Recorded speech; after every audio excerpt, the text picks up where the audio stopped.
which Vaati video do I watch? This is honest. I mean, it's not like knowing the lore like ruins the gameplay, right? So I think it's okay. We can just watch this one. A Souls game, you have questions. Why am I on fire? What's the point of locking myself in this cave? Which ending is the right one?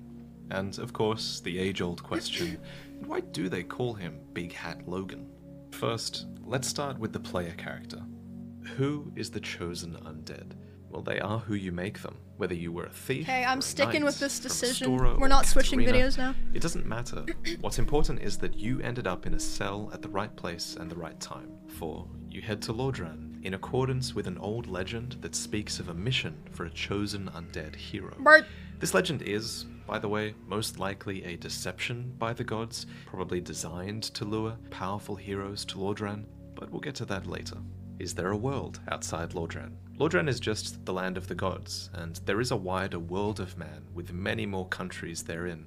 The fate of the world largely revolves around Lordran though, so we never go to these other places. But the characters we do meet in Lordran often hail from these foreign countries, and you can tell that they've been designed to be accurate characterizations of their homelands. What you're seeing on screen are the results of an art competition to depict these foreign places. So check out that video if you're interested, and subscribe to see the next competition really soon. How did this world come to be? Originally, the world had no disparity. Everything was just rock, from the land to the trees to the dragons. It was homogeneous, static, without beginning or end. Then, similar to the Big Bang, fire suddenly came to exist, and it disrupted this eternal monotony. Now, there wasn't just existence, but there were states of existence. Heat and cold, light and dark, life and death. The result was a rock universe gradually changing into the world as you see it in-game, including its overabundance of souls.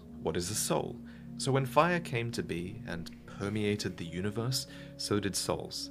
Thus, the soul is the power of disparity itself. They are the means by which the first flame changed the universe, and paradoxically, they are both the fuel and the byproduct of that fire. Similar to in Demon Souls, a soul gives you clarity, allowing you to think, but also life, allowing you to be.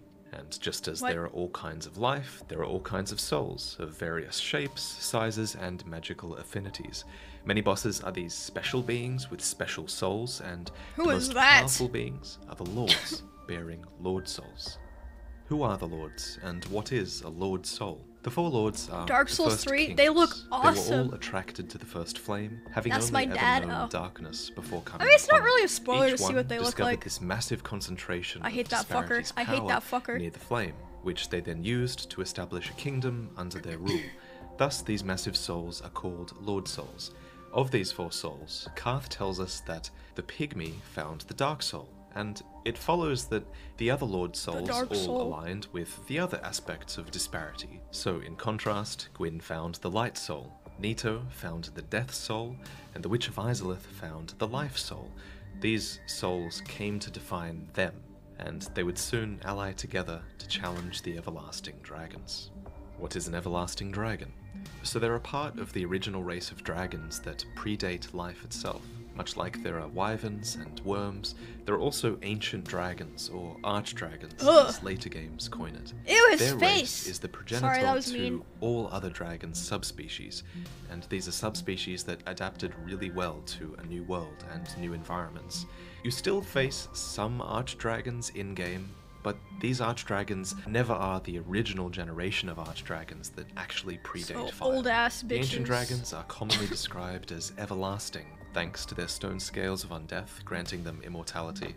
However, when Gwyn learned that his bolts of lightning could peel apart those scales, the lords used their full might to hunt down the archdragons to nigh extinction, ushering in the Age of Fire.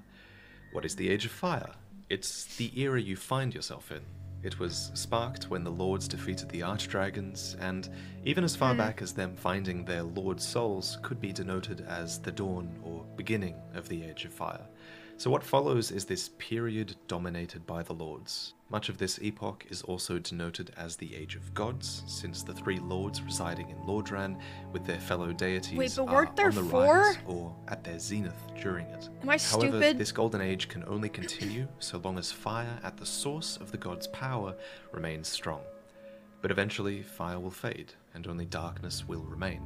This, quote, is what Karth describes as the logic of the world. And when that happens, the gods are supposed to be replaced, and their Age of Fire is supposed to become an Age of Dark. In the original Dark Souls, you find yourself at this crossroad. The first flame is about to go out. Even now, its power is barely reaching the world of man, and what follows is a proverbial night. And in this twilight era, the undead curse runs rampant. Okay, so what is the undead curse? Ever since the first flame began to wane, a dark ring of fire has manifested upon the bodies of certain humans, a sign of the dark burgeoning within them. This dark sign marks you as an ageless immortal, though your endless revival comes at the cost of your own souls and sanity until you eventually hollow. What caused So the every curse? fucking NPC This we question met. is at the very heart of this series, and the answer is really quite complex. You'll have a better time with this though if you're familiar with all three games. So when the world first began, a creature called the Pygmy found the Dark Soul. Who they were isn't known, nor is it really important. What is important is that they split the Dark Soul into fragments, and these fragments came to be known as humanity, which is a small black spirit found within every human. Karth refers to the furtive Pygmy as your ancestor. Thus, we are descended from one of the four lords. These games frequently question whether the dark force within humans is a positive or a negative thing. Your adventure through Ulasil in the Artorias of the Abyss DLC is a great example of that. Here, the darkness within man has gone wild. It's endlessly consuming and corrupting the land Oh, that's and what the that souls shit of was? people around it. And Okay. yet, there is dialogue here that's supposed to give you pause. I still think on that creature from the abyss that preyed upon me. My faculties were far from lucid, but I quite clearly sensed certain emotions. A wrenching nostalgia, a lost joy, an object of obsession, and a sincere hope to reclaim it. Could these thoughts belong to the beast from the abyss? But if that were true, then perhaps it is no beast after all. Nah, This fuck same Manus. duality Nah, is seen nope, in the descriptions nope, of fuck 'em. dark magic, I don't which care. are spells that are often driven by powerful emotions, positive things like love and calm, or negative things like hate and envy. But whether it's positive or negative, Gwyn's pantheon fears the dark, for one day, as we mentioned earlier, their Age of Fire is going to end, and only dark will remain. This was the logic of the world, until Gwyn committed the first sin, and he shackled the darkness within man. This was a revelation we received in the Ringed City DLC, where the seal of fire around darkness on the dark sign was finally explicitly stated to be This is Dark a Souls 3, creation I'm of the assuming, gods. right? So Yeah. for some, like Manus in the first DLC, repression of their humanity causes it to writhe and go mad. However, this seal of fire was placed upon mankind so early in their existence that, for most people, their shackles are all that they know. As a result, and this is really important, humankind end up living their lives through souls that they hold completely separate from the humanity that's within them. You only have to look to the white souls of adventurers that you find in-game as proof of that. Living like this is the lie that Aldia talked about in Dark Souls 2. All men trust fully the illusion of life. But is this so wrong?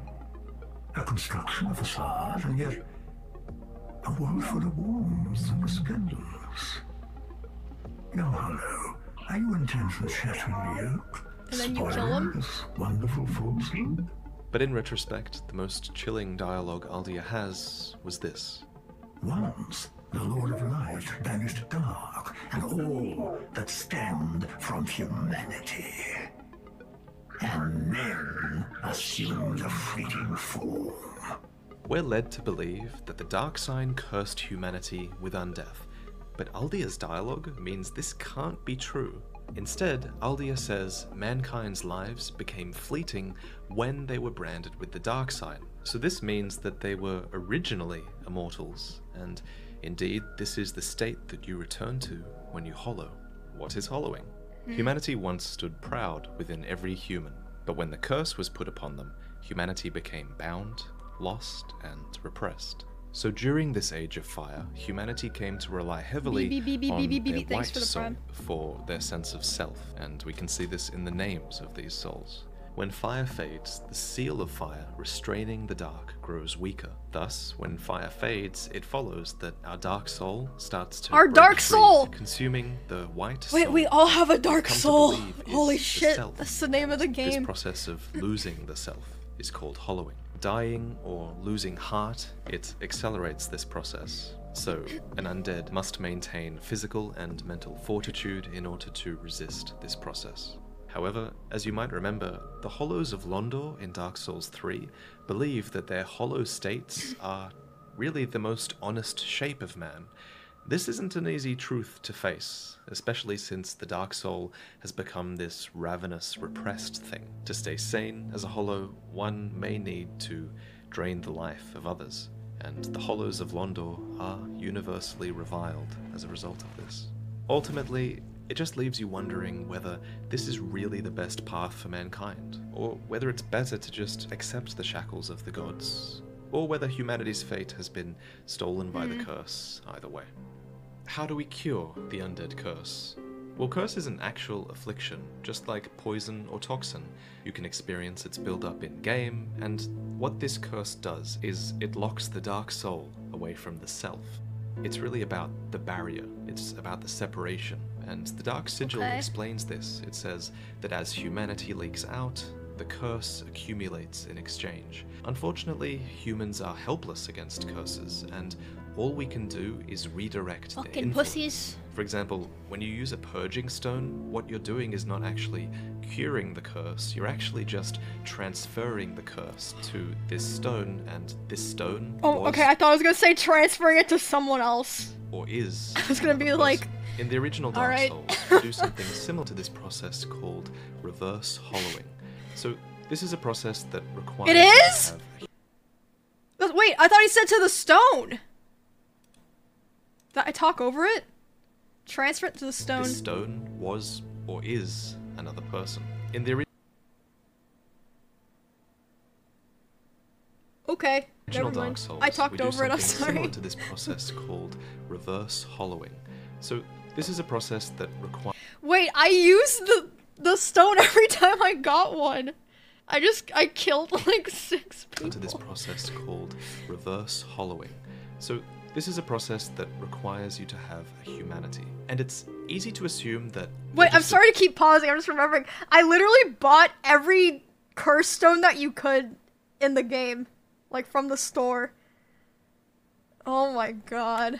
Process that requires you to have a humanity. And it's easy to assume that we're just absorbing the humanity and restoring our humanity, but what's actually happening here is kind of the opposite. Oh no. Yes, humanity's sprite is taken into the self, but it then acts as a sort of surrogate for the curse, like a purging stone does.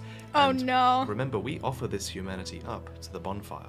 This keeps our white, regular soul safe, and it prevents us from going hollow. Further proof of this dynamic exists in Dark Souls 2, where using a human effigy is just like transferring your curse to a human surrogate. And in Dark Souls 3, we found the Purging Monument, which is this enormous vessel that's overflowing with offered curses. Why did the gods curse humanity? So the logic of the world denotes that fire will fade and only dark will remain. Naturally, Gwyn feared this and managed to enforce a fleeting form upon humanity. The fate of mankind became irreversibly linked to fire, and thus the logic of the world was changed forever. What is the fire linking? It's a ritual for preserving the first flame. With the decline of fire and the rise of the dark and undeath, the gods were thrown into disarray, and the Lord's peaceful relations ultimately collapsed. Before things broke down, however, they concocted a plan to revive the first flame with a powerful soul, cultivated through firekeepers and undead bonfires. This soul would link itself to the fire, and the fire would inherit a new fuel. So Gwyn was the first to link the fire, and many others have taken up that role since then. What is a bonfire? It's your safe haven. Undead bonfires are fueled by the bones of your own kind, and they're connected to the first flame as a part of a network through coiled swords. The heat that their flames produce heal our injuries and can be collected in a liquid form called estus. As for warping, light is tied to time in this series, so you can reason I didn't know they that even a thought all this bonfire's out. light allows you to warp across time and space to other bonfires in the network. Bonfires and their firekeepers promote undead reliance upon fire, and they promote fire's reliance upon undead. Thus, the gods are almost certainly behind their creation. As for who went out and placed them in the world, it's hard to say, but it seems like they can be placed anywhere where there are undead bones, since we create one ourselves in Firelink Shrine, and even in early versions of the game, you were supposed to be able to place them yourself. However, it's important to remember that bonfires are primarily a checkpoint mechanic, and gameplay can't always be explained away by lore. For example, you might think that all undead respawn at the bonfire just like you do, but they don't. According to the Crestfallen Merchant, what actually happens is that undead will lay dead for a while, and then later rise where they fell. What is a firekeeper? They explained They're a woman everything who in the acts as lore, living what? incarnation of a bonfire in order to preserve its flame. So long as the firekeeper lives, so too does her corresponding bonfire, and vice versa. These women are thus vessels for the countless humanity that is offered to the bonfire, which means that they receive the dark spirits along with the effects of the curse. Oh in no. the trance. Humanity wriggles beneath their skin, nipping at body and soul, and this causes great pain and horrific scarring, though not at extremities like the head or the hands. Firekeepers bear this suffering so that you can benefit from the bonfire, and it's through them, and by extension the bonfires, that you can strengthen your soul with whatever traits you Wait, desire. that's fucked. What? So be sure to always thank your oh shit. What is wrong with you? What is a god? Well, they're really Damn, whatever that humans was believe fucked. a deity to be. In most cases, the gods refers to members of Gwyn's pantheon, since they're the most widely worshipped in the world of man. But even those cast out, like Gwyn's firstborn, are still called a war god, simply because some people still worship them as such. However, just being worshipped doesn't mean that you have power. An example of this is Faris, who humans retroactively deified as the goddess of the hunt Evlana in Dark Souls 2. She was just a heroic bowwoman, but her story got twisted over the years until she became a god. People get kind of hung up on the god term because they're trying to define the race of beings that carry power in the series. For most of these characters, I quite like the term medial, which is a term proposed by Loki. What are medials? Well, many of the gods' followers and descendants aren't human, gods or giants, so we kind of have to make up a term for these beings. Medials is good. In terms of size, they're often between humans and giants, and these are beings like the daughters of Izalith, or Priscilla, and so on. What are the dead? I killed her. The dead are corpses that decay without the power of life sustaining them. However, some, like skeletons, are often a product of necromancy, and there's evidence that others, like the ghosts of New Londo, become warped by the strong, lingering emotions of the deceased. What is a demon? Anything She's holding that a can be fucking loosely baby, I never classified noticed as that. A monster is called a demon, really. In most cases, though, demons refers to chaos demons, who were born of the flame of chaos. But there are also Titanite demons, and Dark Souls 2 introduces covetous and smelter demons, as well as a demon of song. It's a common argument that a demon in what Dark the Souls fuck is a ew? chimeric creature What the hell? bearing the traits of multiple animals, but this isn't a given. What could be called crow demons are actually called crowmen, or corvians. There are also snake men, maggot men, and lion men, all of whom are never called demons. Like with gods, the term is somewhat arbitrary. Basically, a demon is whatever humans would consider to be a monster. What is chaos? Chaos is the nature of fire and life. Life is rooted in the soul. The soul is a product of fire's disparity. Therefore, life, like disparity, is chaotic. The Witch of Izalith found the Lord Soul that represents this, and she tried creating her own fire of life to match that of the first flame. Unfortunately, this sparked a flame of chaos, which creates and transforms new, often grotesque forms of life. These became known as the Chaos Demons, and they threatened I haven't Gwyn's seen this rule. guy yet.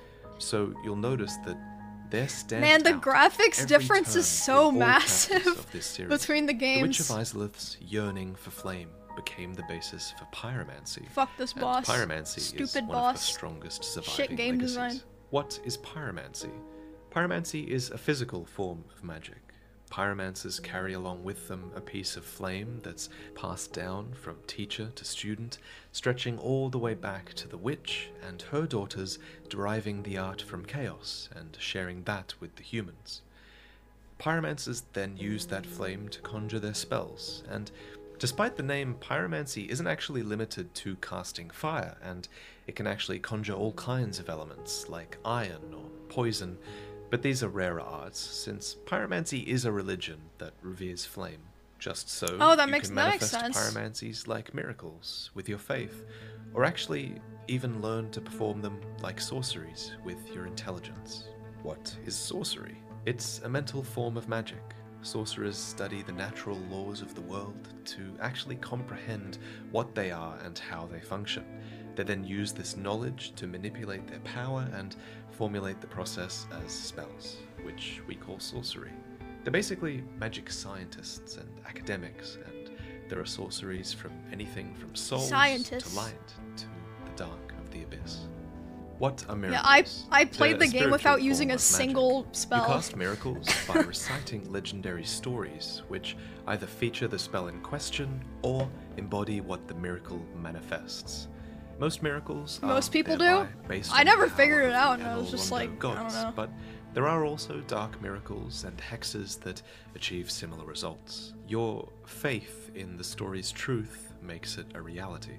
What is the Abyss? It's the power of the dark, and whether that's a pitch-black void, like the Realm of the Four Kings, a viscous dark swamp, like in the Ringed City, or a malformed pus, like the creatures of Lothric, the Abyss can manifest from any humanity, and it produces new life or Tectone, are you twists live? old life What do you into say? new forms. The Abyss is Say commonly hi? No. unstable, and like with Manus in Ulasil, it can go wild, devouring and corrupting the souls of every other form of life. But it was not always this way. Say hi to me. Gods No! placed a curse upon the Abyss, and while humans have largely lost connection with it, there are multiple sources that suggest the Abyss can offer great comfort to humankind. However, it appears that path was lost when the Abyss was banished, and now it simply hungers. What is Black Flame? Black Flame is the impenetrable fire of humanity, inspired by the power of our quote-unquote untouchable soul, in kind of a similar way to Anna how Curb, thanks for the pyromancy 8 is months. inspired by Izalith's soul. What is the Deep? As the Age of Dark continues to be delayed, some dark Is stagnates this into the in deep, Dark Souls 1? And here, the weight of I humanity don't remember sinks this. into a horrific abyss, like a deep sea where no light reaches. Many worship the concept of the Okay, deep, well, as I don't think these this is really a dregs are spoiler. seen It's as fine. the bedrock of the world, and you can almost view the deep as a sort of abyssal religion. Its leader, Aldrich, concluded that if the world continued to darken, then there would eventually be an age of the deep sea. Why is time convoluted? With the first flame waning, the power of light also fades, and since light is related to time, the flow of time has stagnated in a land where the flame is located. Due to this instability, time spaces known as other worlds can randomly intersect here, and this allows you to briefly meet people from long before your timeline. And with the help of magic, you can cross the gaps between worlds, usually as spirits. Why is everything in the world hostile to me? After watching this video, you'll enjoy You my a video bitch. talking about all the bosses of Dark Souls 3, if you've played it. I'll just list Oh, a bunch cool. of reasons on screen though, Can watch that after because Dark Souls 3. every enemy does have a reason for attacking you, after all. Except Wait, Priscilla. what was the list? They are a wild animal. You invaded their territory and killed their servants. They are the creation of someone else and mindlessly follow their will. You're an impediment to their own personal goals. They're for some reason scared. You want something from them. There are trials set up for you to overcome. You actually put down your control. Okay. You, after all. Except Priscilla, I mean, why did you hurt her? That's actually really fucked up. What is the painted world? I killed her. The first painting we're introduced to is the painted world of Ariamis, which is hung in an Orlando. It was a place to hide all the things that the gods feared, and so it's filled with many references to sin and the occult. In the Ashes of Ariandel DLC, we learn that the paintings are a mirror of the outside world, and so are burned and reborn to mimic the linking of the fire. Just so, there are those on the inside who would prefer to let the painting rot. What is the meaning of each ending? So, in Dark Souls, you're presented with two choices after you defeat the Lord of Cinder. Either you inherit... So, should I skip after the Dark Souls 1 part to the next section? Cause... yeah, okay. ...the fire and join the line of succession, preserving the current world order, or you leave the fire to die without fuel, allowing the universe to reach its natural conclusion. By becoming a Lord of Cinder, you sacrifice yourself to restore the light. By becoming a Dark Lord, you choose to lead mankind into a new dark age, with an uncertain future. In Dark Souls 2, fire still wanes. Okay, I'm gonna skip the other endings, because I haven't played those games yet. So I picked the one where... okay. Okay. Ash, after all. What is unkindled ash? These are undead who previously tried and failed Dark to Souls link 3 the fire. stuff.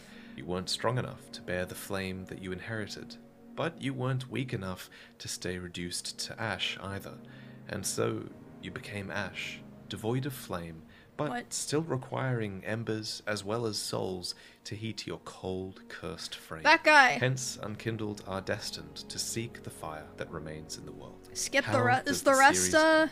Well, it ends with ash. Oh. How does the series end? Bye. What? A world called Ash, a cold, dark that has been made in the years before you saw this video.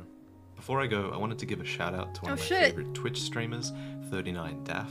I watched her watch my videos after she completed Dark Souls 3, and, you know, it really helped me. I felt like I really understood some of the sorts of questions that people must have after they watch my videos. Who's the chest? Who is the big, great chest ahead? Her confusion was why I decided to sign you all up to extra classes today, so follow her stream and thank her for that. Thank you for watching. Who's the chest? Me, so I figured I put it right at the end of it. I was like, the what? Oh, the booba lady? Yep. Yep.